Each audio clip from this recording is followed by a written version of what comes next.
Это такой ответ с Таджикистана или мы к чему-то готовимся? Досмотрите это видео до конца, и вы узнаете то, что вызвало много вопросов у экспертов. Подписывайтесь на наши обновления и точно будете в курсе всего самого актуального. Около 22 стран подали официальные заявки на закупку военных беспилотников иранского производства. Об этом заявил бывший командующий корпусом стражи исламской революции и главный военный помощник верховного лидера Ирана Аятоллы Хаминеи генерал-майор Ахья Рахим Сафави. Нынешние страны-кандидаты на покупку иранских беспилотников – это Армения, Таджикистан, Сербия, Алжир, Венесуэла и другие страны, заявил Сафави. Он добавил, что до исламской революции 1979 года Иран импортировал 80% своих военных нужд из-за рубежа, в первую очередь США и других стран Запада, однако теперь Исламская республика производит все самостоятельно.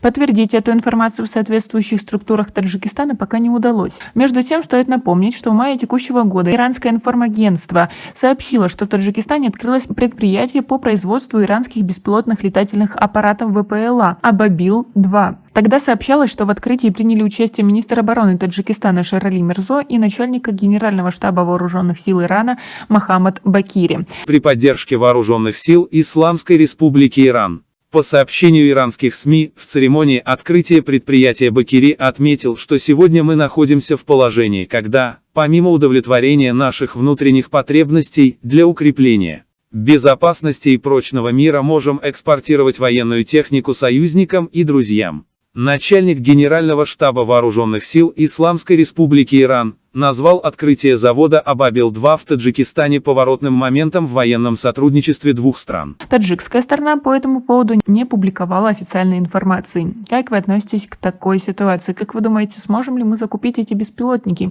И стоит ли это делать? Свои ответы напишите нам, пожалуйста, в комментарии. Это же издание сообщало, что предприятие построено для укрепления и расширения совместного оборонного и военного сотрудничества между двумя странами, благодаря усилиям и помощи специалистов Минобороны и при поддержке вооруженных сил Ирана. Иран разрабатывает БПЛА с 1980-х годов. Развитию иранских беспилотников положили начало американские летательные аппараты, полученные в 1970-х годах. Это были воздушные мишени Fire-B. Таджикистану были вручены символический ключ от завода и свидетельство о прохождении обучения. Подробности о производственных мощностях завода и возможностях беспилотников не сообщалось. Ранее посол США в Таджикистане Джон Марк Помершайм на пресс-конференции в Душанбе сообщал, что США поставят пограничным войскам Таджикистана разведывательные дроны «Пума». Он отмечал, что детали соглашения стоимостью в $20 миллионов согласовываются сторонами. По его словам, американские дроны будут служить для наблюдения за воздушным пространством Таджикистана в приграничных районах. Но, как известно,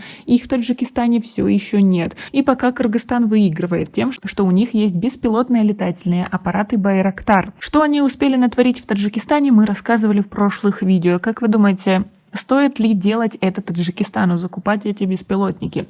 Свои ответы напишите нам, пожалуйста, в комментарии. И у нас пока на этом все. Оцените наше видео подпиской и лайком. До скорой встречи.